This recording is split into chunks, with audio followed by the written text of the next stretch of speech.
Okay, so I guess the trans hate doesn't stop. Choo choo, we're back on the train, guys. I'm gonna continue to make these videos if it makes even a drip of a difference in this bucket of filth of how the trans community is being handled lately. I thought we were done with the trans hate after the last one. I thought strike three, you're out. Like that's it, right? We're kind of done. We're not like gonna, continue to belittle this group of people because like we were wrong again. I guess like we should maybe leave them alone for a minute. I thought the going rate was going to be once every 2 months we're going to attack the trans community because it seems like we've already been kind of three big ones so far. That's like another 21 left for the next, 3.5 years. But, maybe I'm wrong. And maybe they're just going to rapid fire stuff. And maybe they're going to hold that A button down with the turbo on, baby. Because that's where we're at right now. So, like, freaking heck. Okay? I said it. There, I said it. TMZ and the New York Post are both talking about Charlie Kirk's killer. I'm not going to say their name. Why would I glorify them? I'm not giving them that type of attention. That they were living with a transgender roommate. Now we need to make sense of this because just yesterday, literally every news outlet was saying that he lived at home with his parents. We have multiple articles saying that he is like hard right wing. They're all MAGAs. But then oh yeah, I'm sick of these dirty liberals making up stuff. I'm sick of you Democrats making up stuff. Listen, I'm not I would rather be considered unaffiliated with either party. I think it's a joke to stick my whole ideology in the dun dun or dun. Oh, then it's dun dun or dun, right? No. Let's have some independent thought here. This whole thing is just so frustrating because I thought we were done. But then we have people coming after the trans community yet again because like why wouldn't you? We have Laura Loomer and Nancy Mace both using the hard T words when describing transgender individuals. We have Laura Loomer as of like 2.5 hours ago saying, now I understand why Islamic countries don't tolerate the hard T word. Why, Laura? Why is that, Laura? I found common ground with Muslims today. That's what they posted on X today, and that's fantastic, Laura. That's great that you're getting along with that you found common ground with Muslims because we should all be getting along with each other and we should all be finding common ground. I think that's a healthy thing to do. I don't think name calling is very healthy, Laura. What are you calling who? Why? Can you explain that? Then we have yeah, just this is sickening. Nancy Mace also said, when describing the shooter, before we had an apprehended suspect, right? She was on saying that like, well, we believe them to be a hard T word or a hard T word supporter, and if a person of color committed a crime, you would not go on the news and start saying the hard R word to describe them. So why is this acceptable and why is this okay? And why is this being manufactured in such a way? Because, like, to my understanding, if I were trans and I were living in, like, a right-wing household, it probably wouldn't go so well. It probably wouldn't, like, last kind of thing. I don't see, like, how that actually would work. I don't see, like, their family getting along with them. That's a super rare scenario. That's like pulling a Gate Guardian out of a Yu-Gi-Oh pack, right? The Gate Guardian series, whatever. I don't know, whatever. But, like, it's super rare that I see something like that working out. And so like is that the case, or did they actually have a trans roommate and they were staying with their trans roommate, right? Because then like all of the news kind of lied about where they were staying yesterday. Let's keep this chronologically in order. In case they want to change their story, let's try to keep as much of this intact as we can as we go along. I know I got a lot of microplastics in my brain, but I'm doing my best, right? So, but yeah, even still, if they had a transgender roommate, so what? They didn't do anything, did they? And if they did, clarify it. And if they did, don't go after the entire trans community because of it. Because I didn't do it. It wasn't me. Let me tell you something. I'll tell you in a second. Even if they did have a trans roommate, it's not me, it's not my friends, it's not the people that I care about, that I have bonded with through my transition. Even if they had a trans roommate, it does not mean that we need to demonize trans people. We need to take away their therapy. We need to take away their medication. We need their doctors to be put in jail. All this crazy stuff that's being thrown around. There are these bills out that to get rid of gender ideology, that it's only going to be male or female, and there are intersex people, and that should immediately be thrown out, at least for their sake alone, you know? But like, we're just discrediting so many walks of life as we throw out some hateful stuff, and it's just so tiring. It's so tiring to this community.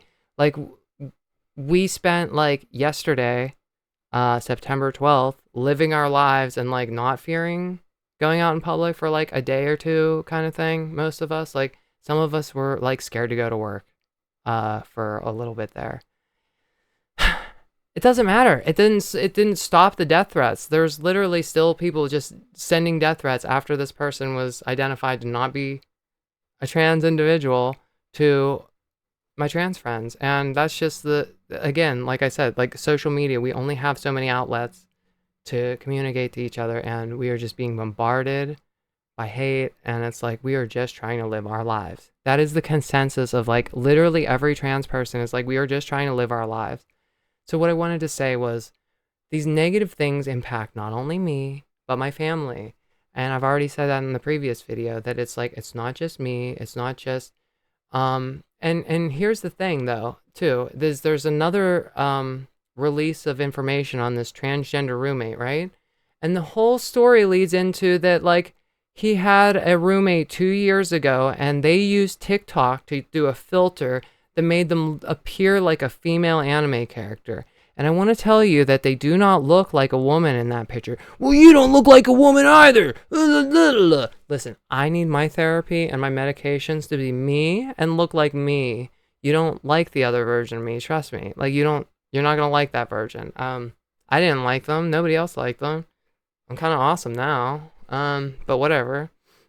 Self-opinions, whatever. I'm just trying to feel decent about myself. I'm sorry if I feel decent about myself. Anyway, they don't look like a real living female woman. It looks like an art piece that's like from Final Fantasy IX. They have like a crystal in their head, and it's like an elf girl or something. So go ahead and look that up. Make your opinions on it as you will. Maybe I don't have all the facts, but that's what I have, and even still, it's really kind of disgusting to see that we are yet again being kind of, completely attacked in the media.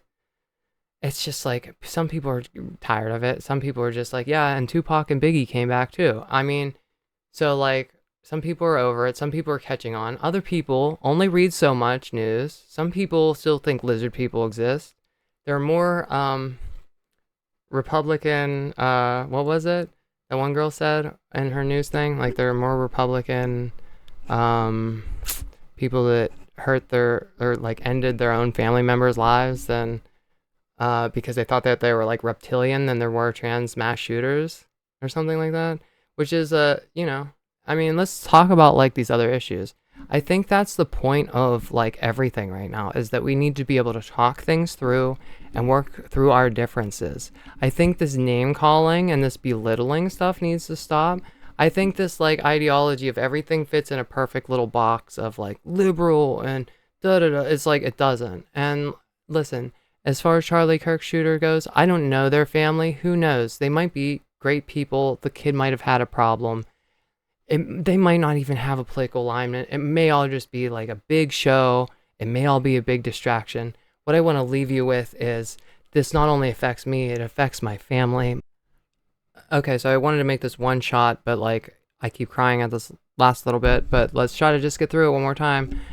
When you attack me, this not only affects me, this affects my family. My sister is a nurse at an emergency room. When she was born, she was diagnosed with Epstein's anomaly in her heart. It's a valve that has a little bit of a leakage or kind of like a murmury thing, and she needed to get this taken care of before like it got worse. It potentially might heal up, but there's like this surgeon that like can do this like a surgery that it's going to take care of it. It's not going to be an issue. It's going to be like perfect, right? And then we don't have to she doesn't have to worry about it, right? So she's just going to do the surgery and get it out of the way. 3 years ago she had this surgery done on Valentine's Day. She was going to get discharged the next day, and then when she was getting discharged, she's saying, "I feel like I'm going to die." She's having all this chest pain. She's telling my mom. And then they had to do a scan on her heart, and then she ended up going in for another second emergency 8-hour surgery, and that she now needs a heart transplant in the next 8 to like 13 years. And after her surgeries, I took care of her.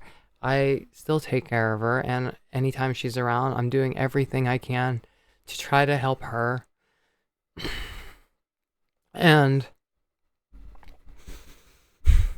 we are all fighting our own battles, and you need to stop attacking us and just grow up already. Not everybody has been through the same battles, and not everybody is at the same level of maturity. It really shows as of lately. I know some people are busy with the news, like too busy to keep up with the news. Some people are busy with their jobs. They don't get the full stories with everything. That's part of this. What you need to understand is the trans community is doing nothing wrong. There's no major terroristic trans group. There's no trans ISIS. There's no people, Donald Trump Jr. comparing us to Al Qaeda. That's not healthy for anybody. What does that do? I took care of my sister and somehow I'm Al Qaeda? Okay. That this needs to stop.